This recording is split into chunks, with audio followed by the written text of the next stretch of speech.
Good afternoon.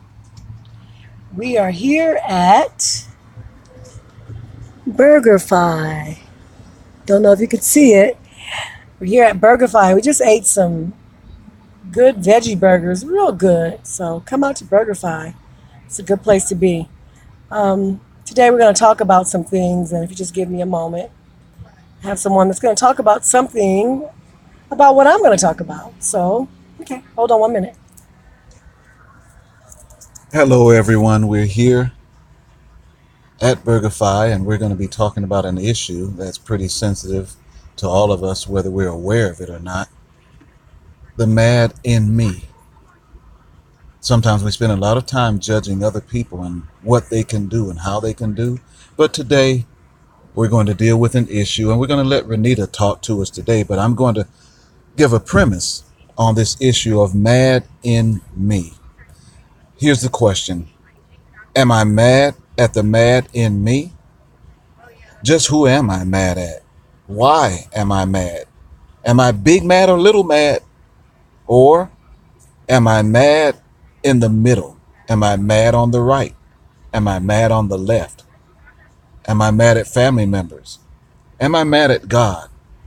Am I mad at the devil? Just who are you mad at? And where are you?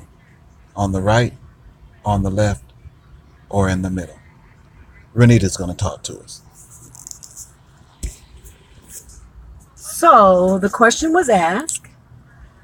Are you mad on the left? Are you mad on the right? Or are you mad in the middle? My answer is I believe for a long time I was mad in the middle. Mad in the middle to me says that you're like on a fence and you're straddled. You're on that fence and you could get off on the right and choose to be on the right, or you can get off on the left and choose to be on the left. If you sit there, you're not going anywhere. It's like Humpty Dumpty sat on a wall. Humpty Dumpty had a great fall. All the king horses and all the king's men couldn't put Humpty back together again. Why? Because he was probably on the wrong side. So I was on the side that I consider the middle. I was not mad with God.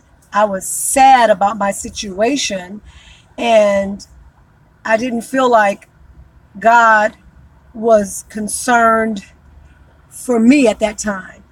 I had a baby out of wedlock prior to being married, because that's what out of wedlock means. Yeah. So, anyway, I had a baby out of wedlock, and the father was leaving, and I was just going to continue and have my child. My child came out with many abnormalities.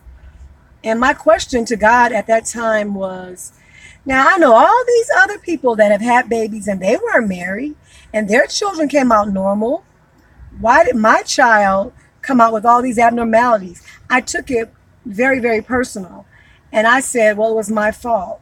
So that's the start. That was one of the starts. But the start prior to that was my father dying when I was 14 years old. And me feeling like I had such an enormous amount of duties to do, such an enormous job. And I was just like, God, okay, I'm going to trust you. But I was sad. I would say I was more sad. But bitterness set in when I got divorced. And as a result of the divorce, which I felt like would never happen, I felt like I would be married forever to that individual. And my life changed. And there was nothing that I could do about it. All the other time, I felt like there was something that I could do about it, talk to someone and maybe it would leave at that moment. But there was nothing I could do about it. And it felt like my hands were tied, my ankles were clenched, it felt like I was just in a bind. So, to make a long story short, I want to say that a lot of times we are mad in the middle. And it comes to a point where we have to give it up.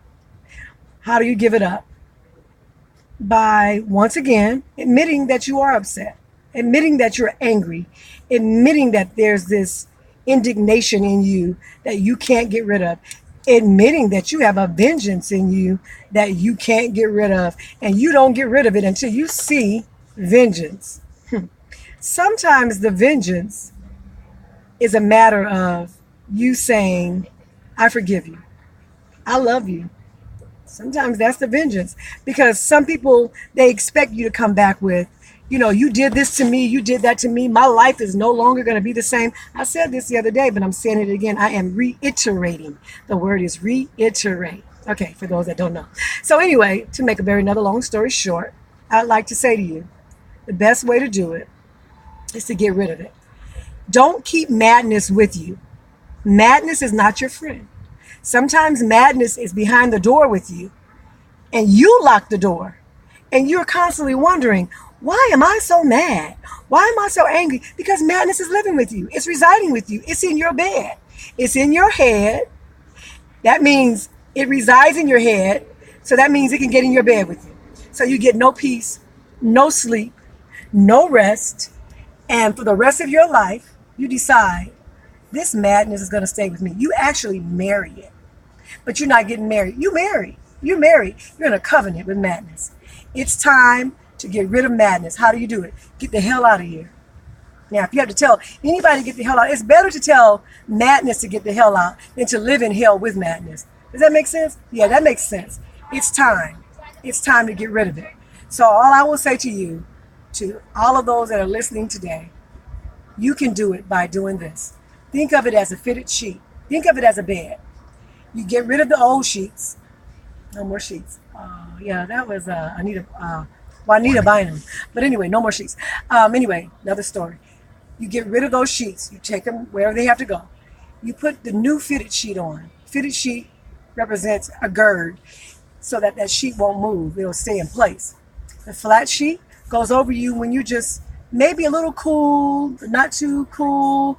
You just kind of want something over you just to protect you. But the comforter is like the spirit.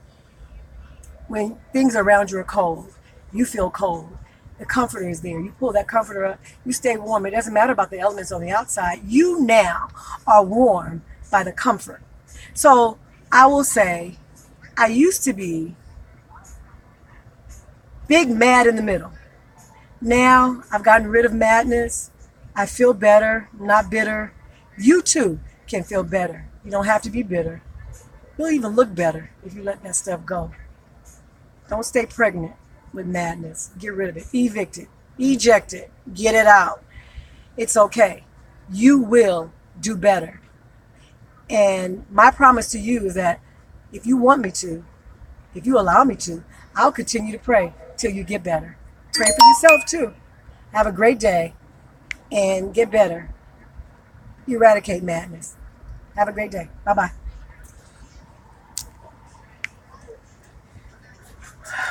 I don't know.